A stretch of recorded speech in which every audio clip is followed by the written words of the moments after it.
पहला प्रश्न ये है कि पंडित सुरेंद्र मोहन मिश्र जी से आप कब से परिचित हैं? उनसे जुड़ने का अवसर कब मिला आपको? बहुत अच्छा सवाल है। गुरुजी तो हमारे घर के सदस्य हैं और हमारी माता जी को वो दीदी कहते थे और मेरे लिए तो मामा जी। गुरुजी भी हैं और मामा जी भी हैं, घर के परिवार के सदस्य हैं। जहां तक उनको जानने का सवाल है, जब वो बनारस लौटे दिल्ली से और दिल्ली में आकर दिल्ली से यहाँ लौटे, दिल्ली में वो सिद्धेश्वरी जी के पास थे और जब सिद्धेश्वरी जी नहीं रही, उनके बहुत पहले ही वो लौट आए थे। आखिर समय में नहीं थी, जिसका उनको बहुत मलाल है। तो कुछ ऐसी परिस्थितियां वहां पे हुई। भारतीय कला केंद्र में थे, लोग चाहते थे कि वहीं पे वो रह जाए, बस जाए, पर उनको दिल्ली छोड़ना पड़ा, वो बनारस आ गए। बनारस आने के बाद अध्यापन के कार्य में वो शामिल हो गए।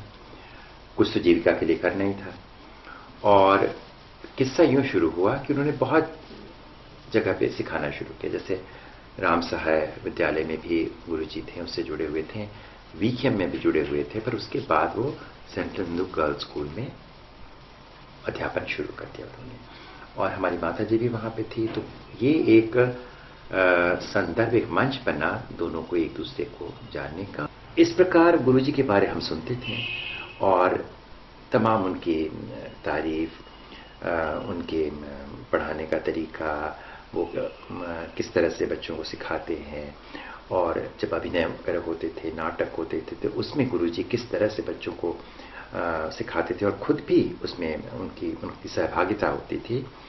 और उन दिनों दो बहुत बड़े बड़े नाटक खेले गए बैले के रूप में, और उसमें से एक था रामायण और एक था कृष्ण लीला। उसमें गुरुजी ने बहुत ही अच्छा गायन किया था। ही गेव द म्यूजिक, उन्होंने उसका संगीत दिया, उसके बाद उसमें उसके सारे वो पद गाए। और वो रामायण, मुझे याद है कि उसके शुरू में वो जो उसकी ओपनिंग सीन थी और गुरुजी का जो गाना होता था वो अद्भुत था। फिर वो उसका मंचन स्कूल में हुआ, दोबारा स्कूल में हुआ, नागरी नाटक मंडली में हुआ। ये अपनी इच्छा प्रकट की और मेरी माता जी से कहा कि ऐसा ऐसा अगर है, गुरुजी से अनुरोध किया जाए और गुरुजी अगर थोड़ी कृपा करे तो बहुत बड़ी बात होगी। तो गुरुजी से माता जी मिली, कहा, गुरुजी ने कहा ठीक है, हम देखेंगे। उसके करीबन और कुछ महीने बीत गए। फिर माँ को हमने कहा कि गुरुजी ने कुछ नहीं कहा, तो उन्होंने कहा कि ठीक है, मैं फिर जाती हूँ, देखती हूँ। फिर कहीं बात की, पर करीबन 1 साल लगा, कोई न यस न नो, वो आएंगे नहीं आएंगे, सिखाना चाहते हैं या नहीं, कोई इस तरह की कोई भी स्पष्ट संकेत नहीं मिला। 1 साल तो यूं बीत गया। उसके बाद फिर मां गई और गुरुजी ने कहा ठीक है, अच्छी बात है, मैं सिखाऊंगा, ऐसी कोई बात नहीं है। और वो जो वर्ष था वो था 1990 और गुरुजी ने हाँ भरा और एक दिन गुरुजी पहुंचे। उन्होंने बता दिया था कि मैं इस दिन आऊंगा, हम लोग सब तैयार थे। और गुरुजी और मेरे पास ये ठाकुर साहब का तानपुरा था। ठाकुर साहब की खुद इसमें गाते थे, तो इसकी बात कुछ अलग थी। तो ये तो धरोहर थी। मैंने इसको, एक चीज की जरूरत है जिसके बिना तुम न कुछ गा सकोगे न मैं सिखा सकूंगा, वो है हारमोनियम। उसका प्रबंध करो और बहुत जल्दी करो, क्योंकि उसके बिना बहुत मुश्किल होगी।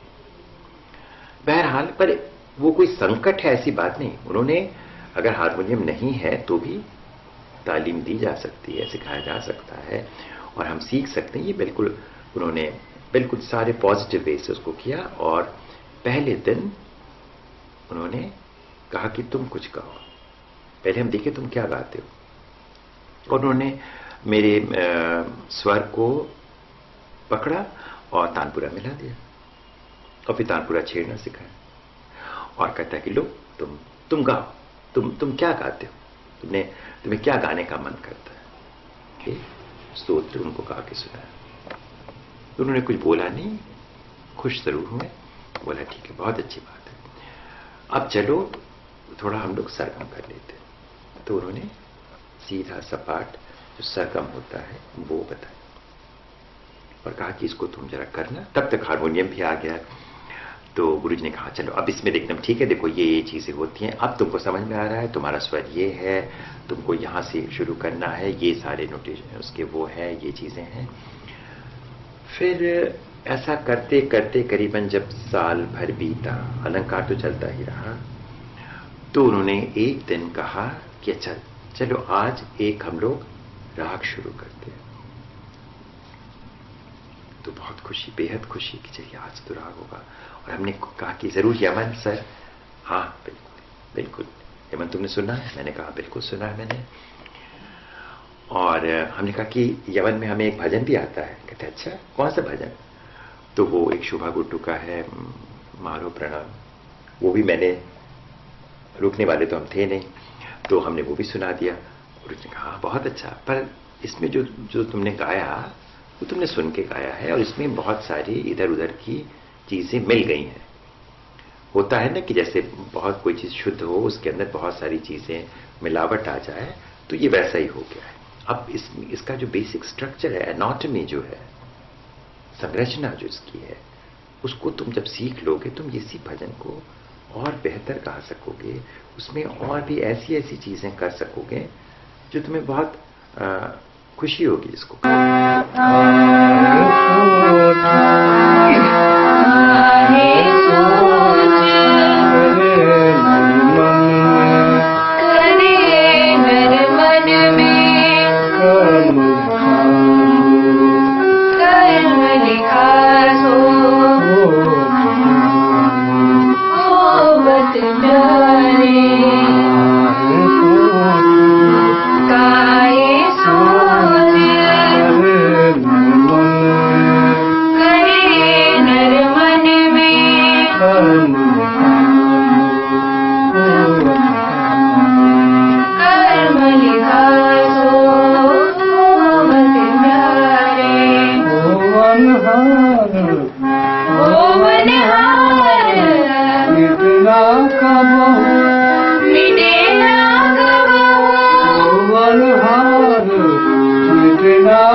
काहे सोच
प्यार